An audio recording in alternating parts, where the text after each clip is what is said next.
Привет, друзья! В этот уикенд мы с друзьями решили устроить настоящее приключение. Сбежать от городской суеты Дублина и отправиться на север в графство Донегал, один из самых живописных и мало кому известных уголков Ирландии. Нас ждут древние пещеры, Марбл Ач, замки Энискиллен и Гленвей, ужин в уютном городе Донегал и ночь в настоящем ирландском пляжном домике. Захватывающий дух утесы Слив Лиг, там просто крышесрывающий вид, что захватывает дух. Но самое интересное в конце нашего уикенда. Мы нашли секретный водопад, который открывается только при отливе, и его можно созерцать всего пару часов в сутки. А еще Ферри Бриджес и умопомрачительная долина Глениф Хорсшу. Это путешествие не из туристических буклетов. Это Ирландия глазами друзей, которые хотят открыть для себя что-то по-настоящему настоящее. Так что оставайтесь с нами.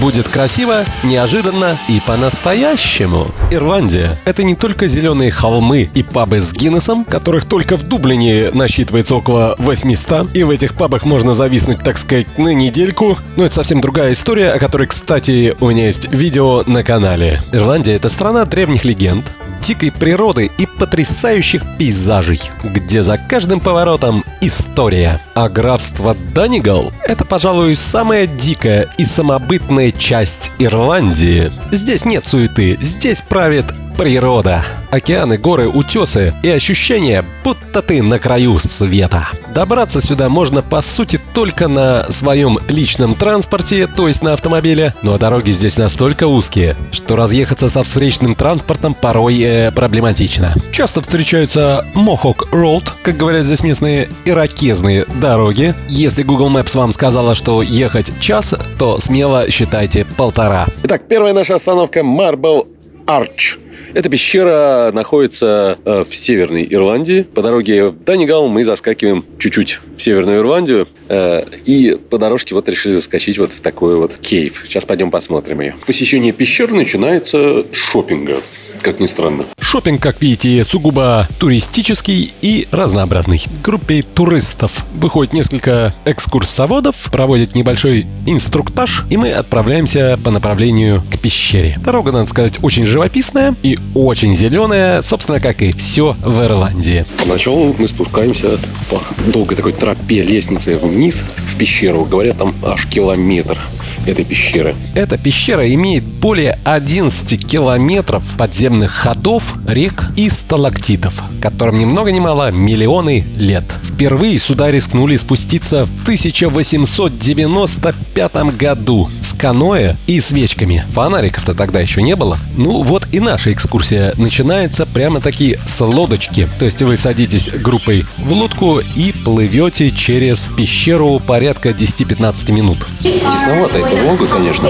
Судя по тому, что пещерка в начале пути низковата, подозреваю, эти ребята на каноэ да со свечами набили себе много шишек. Кстати, на сайте было указано, что если погодка в Ирландии дождливая, да примерно недельку, то пещерки закрыты, так как уровень воды повышается до такого момента, что на лодке уже и не проплыть. После чего по пещере вы перемещаетесь пешочком. Повсюду капает водичка, и множество сталактитов следят за тобой. Вот так вот друг за другом, гуськом, вы перемещаетесь по пещере. Причем, перемещаясь, я поймал себя на мысли, кто проложил все эти дорожки здесь, перила. Сколько же труда сюда вгрохано, чтобы турист чувствовал себя комфортно. Пещера оказалась просто гигантской. Я всем рекомендую туда сходить и оттопыриться по полной, насладиться подземельем. Все очень классно подсвечено, везде тропиночки, даже ноги не замочите. Просто, мне кажется, даже в носках можно пройти и не запачкаться. Прям идете, кайфуете, экскурсовод все рассказывает. Прям класс, надо идти. Это самая большая сеть пещер в Северной Ирландии, как они сказали. Ну, вообще в моей этой жизни это точно самая большая. Мы там 2 километра ходили под землей. Даже на лодочке поплавали, вообще класс. Но заказывайте билеты заранее, так как вход ограничен, она же не резиновая все-таки пещера, поэтому тут по часам все расписано. Ну, заказывайте дня за 2, за 3, можно, в принципе, заказать, но обязательно надо заказать, потому что здесь на входе вы приехав, не купите билет точно. То есть я вчера заказал билет, и уже почти на весь день было все распродано, только на 10 утра оставалось, и вот пришлось взять на 10 утра и рвануть сюда с самого утра. Так что мотайте на ус. А мы погнали дальше. Итак, следующая наша остановка – городок Энискелин. И также в этом городке имеется кастл, в который мы сейчас и двинем. Потом, надеюсь, заглянем в ту вот церквуху, если останется время. И это мы все делаем по дороге в Донегал, самую дальнюю от жизни, так сказать, каунти Ирландии. Находится на северо-западе острова. Я там был последний раз лет 7 назад, и телефон там совсем не ловил что-то. Надеюсь, в этот раз лучше.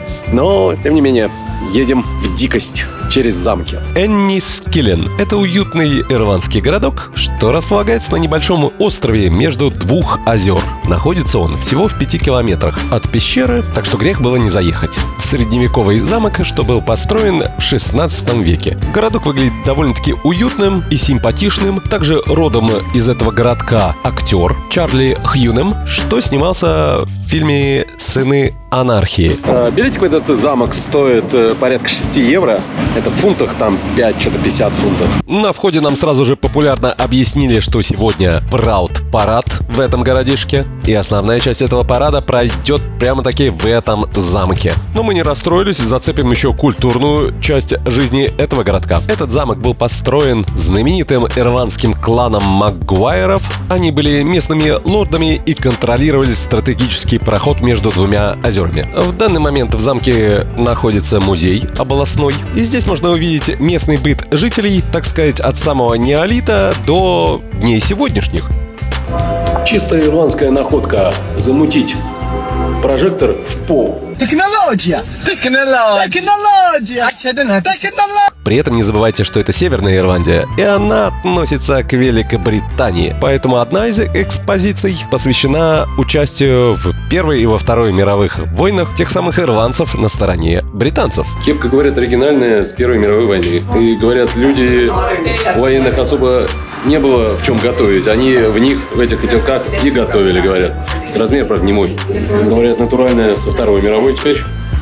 Нелегко им там было явно. Экспозиции, конечно, прикольные, но я что-то ожидал средневековый замок, но здесь как-то что-то все о Первой, о Второй мировой войне как-то непонятненько.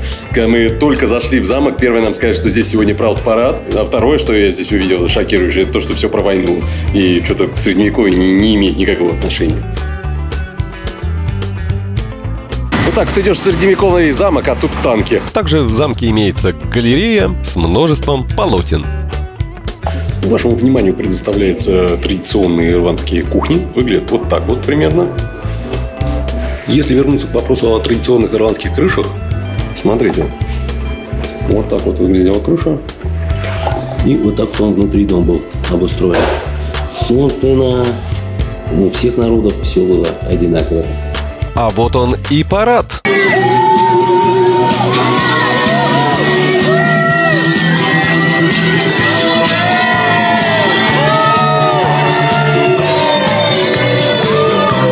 Ну и к любому параду должны быть протестующие против этого парада. Ну а мы после всего этого мероприятия рванули в церковь. Церковь Святого Михаила. Ее готические башни видно с любой точки города. Построена она в 19 веке, и она хранит с собой тишину, витражи и надгробья. Также в ней находится орган, и в связи с этим проводятся органные концерты. Эннискиллен – замечательное место для того, чтобы прочувствовать глубинку Ирландии, перевести дух и отправиться навстречу новым приключениям. А приключения оказались довольно-таки далекими. До следующего пункта назначения мы мчались аж порядка 3 часов. Но оно того стоило. Лично для меня это вообще была цель поездки. Добраться до национального парка Гленвей, где находится одноименный замок Гленвей. Ух, очень уж я люблю замки. При въезде в национальный парк вам нужно запарковаться и оставить автомобиль, оплатить билет. Вход в замок стоит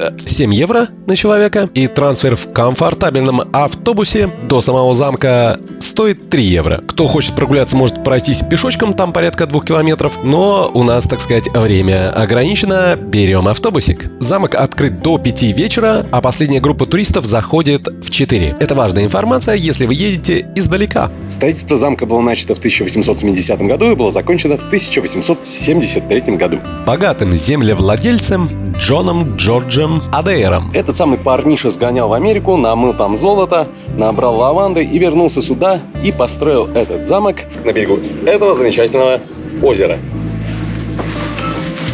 Но вместе с романтикой пришла и печальная история. Адейр изгнал десятки семей с земель, чтобы они своим видом, так сказать, не портили ему вид из окна. За это его прозвали Черным Адейром. Выгнал 250 семей и дома их наизжег. И все ради вида из окна. Но уже в 1937 году богатый американский коллекционер Генри МакИлхени выкупил этот замок и превратил это, так сказать, в дачку, где оттопырился со знаменитыми друзьями. Здесь бывали Гретта Гарбо, Чарли Чаплин, Кларк Гейбл и знаменитая и великолепная Мэрилин Монро. Видимо, под это дело здесь была организована специальная музыкальная комната.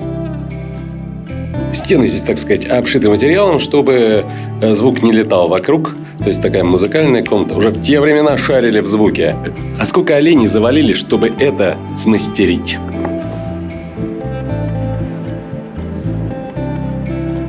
Сатанинское место.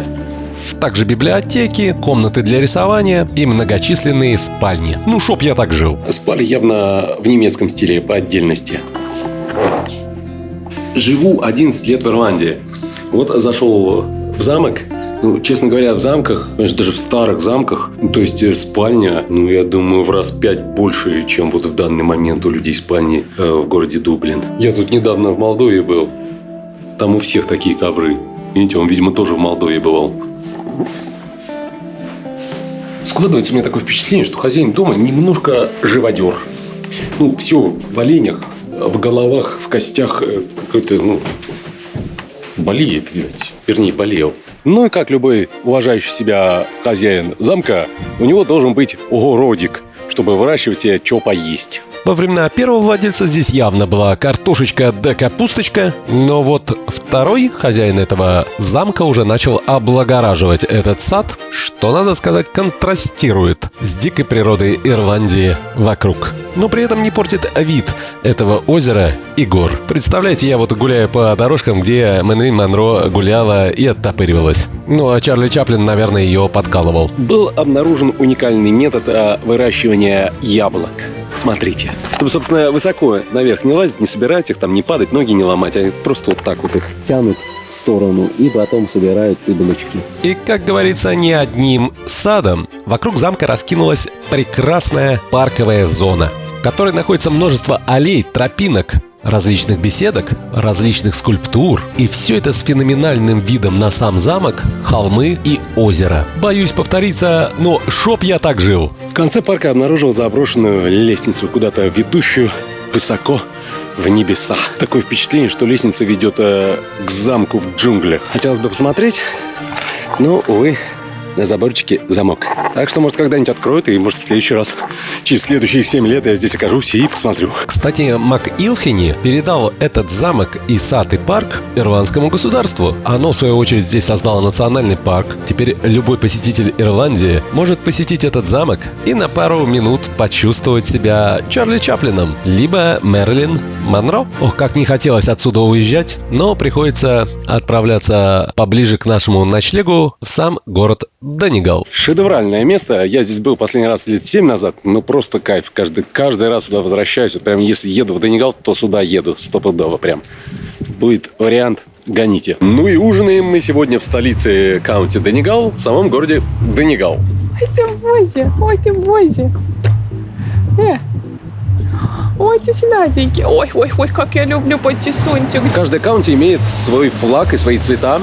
И Донегал вот имеет зеленые-желтые. Эти цвета используют также GA Club, то есть Gaelic футбол-команда местная использует такие же цвета. Кому интересно узнать о местных гельских играх, посмотрите мой видосик. Где-то здесь я ссылку прикреплю. Ну вот, это цвета Данигала. На центральной улице полно ресторанов, баров. Мы прям в замешательстве, что выбрать. Когда слишком большой выбор, тяжело его сделать, не так ли? Короче, ребята, в Ирландии классические. Многие отели имеют рестораны, и туда можно просто тупо зайти и поесть, как в нормальном ресторане. Данигал не исключение. То есть мы зарулили прям в отель, и в отеле в ресторанчик так зарулили. Сегодня вечер мы проводим с группой Абба в одном из отелей города Данигал. Вообще в любом городке Ирландии отель – это центровое место. То есть там может быть спортзал, в который вы ходите. Можно сходить в ресторан. Проводятся различные митинги, встречи. То есть это прям центр деревни, да? Это отель, где все кучкуются, бизнес-встречи проводят и так далее. Ну и рядом, естественно, имеется бар, где все встречи идут потом обмывать. Ну и частенько динеры тоже заканчиваются в баре. Как выглядят настоящие ирландские бары? Да вот так, собственно. Вообще довольно-таки миленький городок. Я бы здесь затусил бы на пару деньков, но времени нет, поэтому шо е, то е. Стемнело довольно-таки быстро, и к месту ночевки мы добрались затемно. Остановились мы на берегу этого самого озера вот в таком вот домике. Шикардос, не ожидала от него. Вот такая вот гостиная. Здоровенная, у меня дома в 2 раза хуже. Так, такой вот столик можно посидеть. Тут такой отсек идет с кухонькой. На кухоньке плита и все, что нужно нормальному человеку. Здесь такой у нас таки туалет, таки типа сортир, но очень, так сказать, функционален, проверил. Душик, душевая кабинка такая. Переходим в ночлежку. Здесь такая вот double bedroom. Так, вот здесь вот у нас такие номера идут на 2 кровати.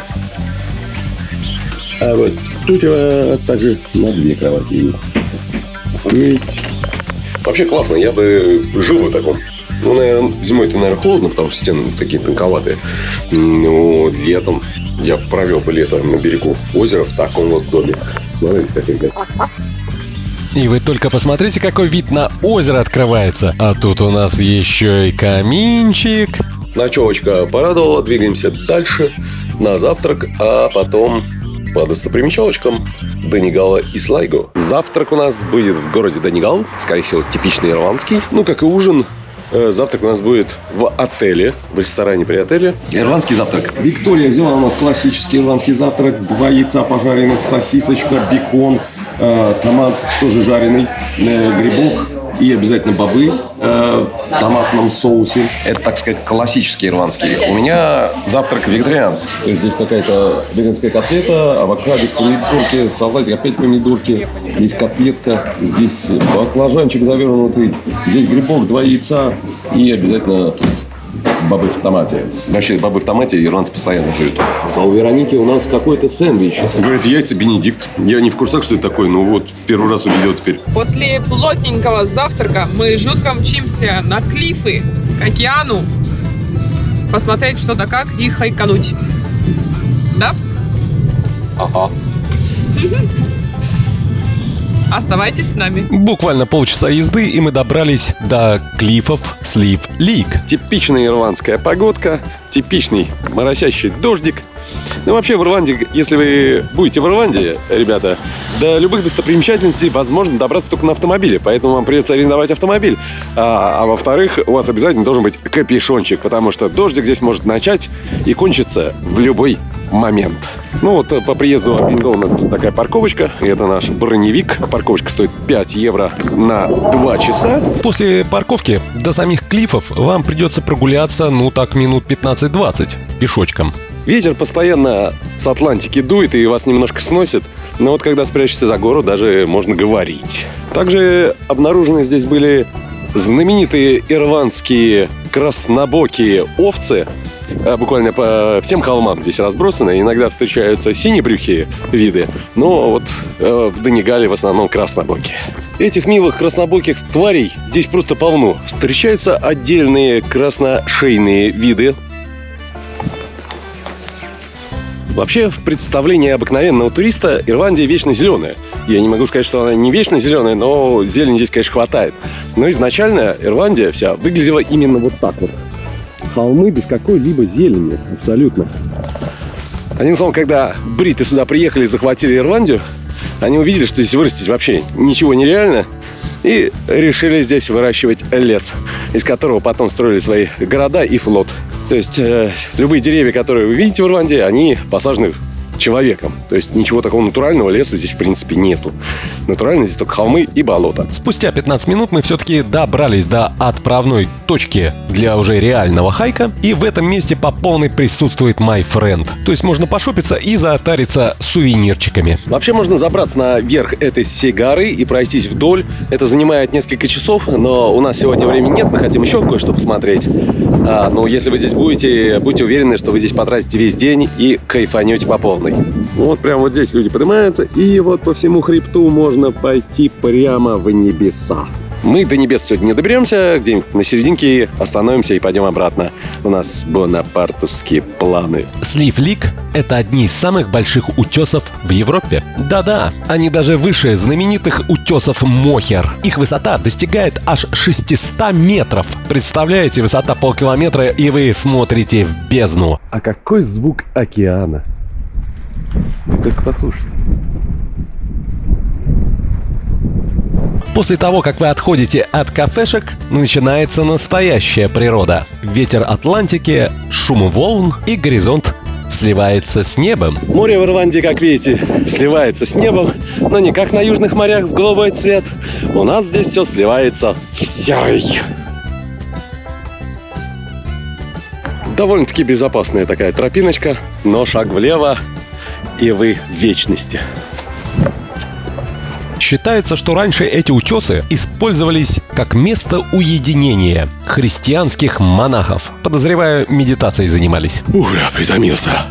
Настоящую Ирландию можно видеть только в Донигале. Не только из-за природы, но и, говорят, здесь во многих деревнях до сих пор говорят на гельском. Хотя, я бы сказал, 98% населения Ирландии на гелике не шуршит вообще. Неудивительно, что многие кадры «Игры престолов» были сняты в Северной Ирландии, да? И в Ирландии в целом. Также «Викинги» здесь снимались и многие другие кинофильмы. Посмотрите, ну как здесь? Это же кино.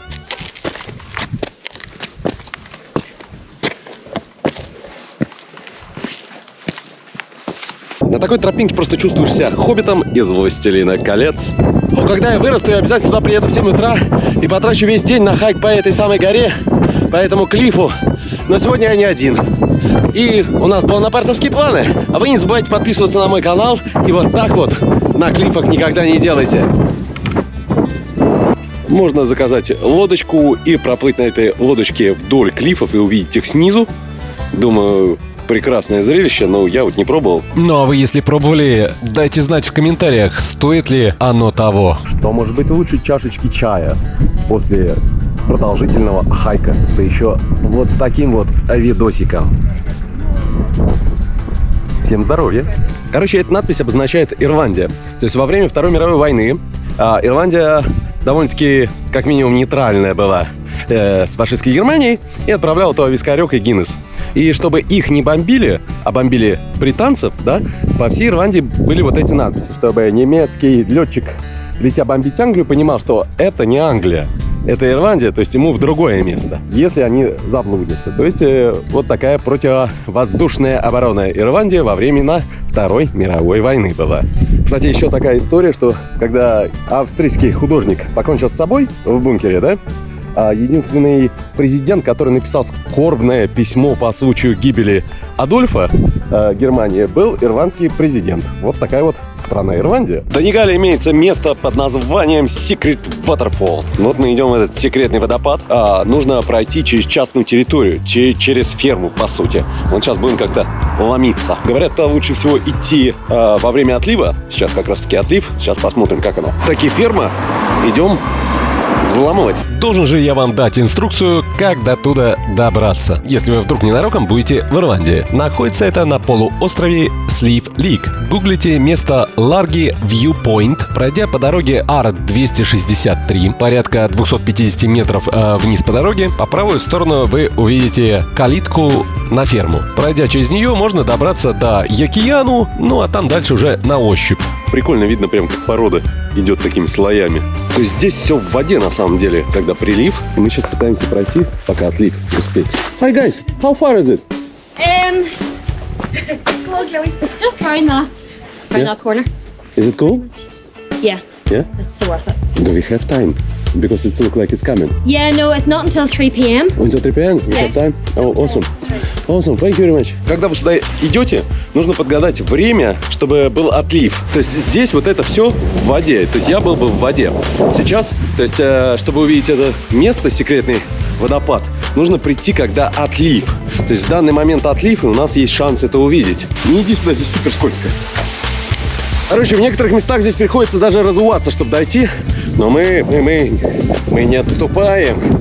Вот это все затоплено водой. Просто метров на 5, на 6. На 5, на 6, да, наверное, это все водой во время прилива затапливает. И когда вот отлив, можно увидеть вот этот водопад.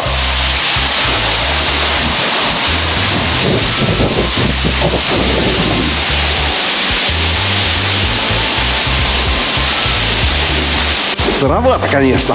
Вы только представляете, вот это все под водой во время прилива. Благо сейчас отлив. Честно говоря, дело-то на самом деле опасное, потому что, приливом вас просто закроет. Ну, вода, кстати, не особо и холодная. Вообще нормал. Видите, какие кайфовые места есть в Донигале?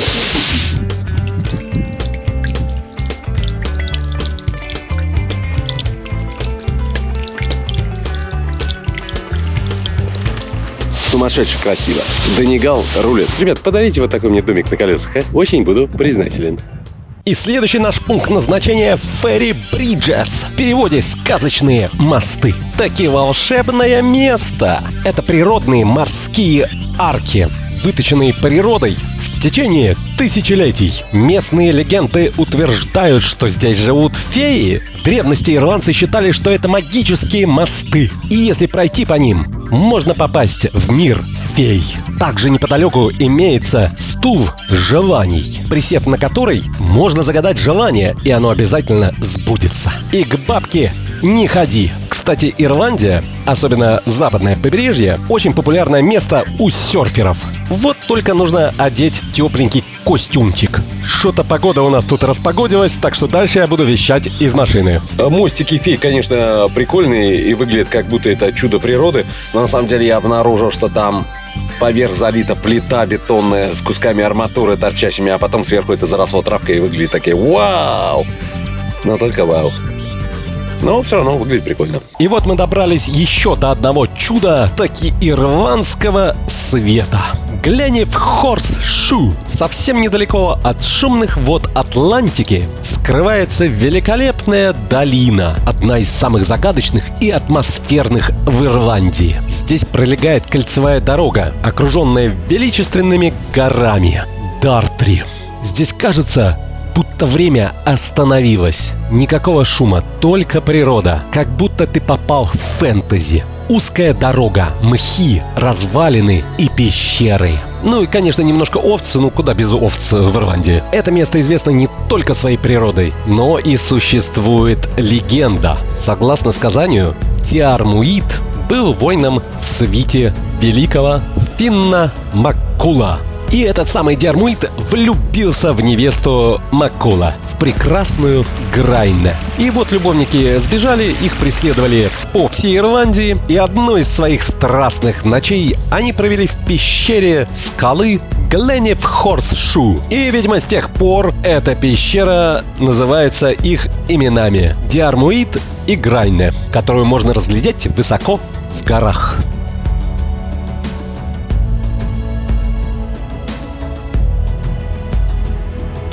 Надеюсь, вы интересно, познавательно и с удовольствием провели эти полчаса с нами. Огромное спасибо, что досмотрели это видео до конца. Не забывайте поддержать нас своим лайком, репостом и, конечно же, подпиской на наш канал, если вы хотите в будущем путешествовать с нами по замечательным уголкам этой планеты. Хорошего вам времени суток, ну а мы отправляемся в Дублин. Завтра все-таки на работу.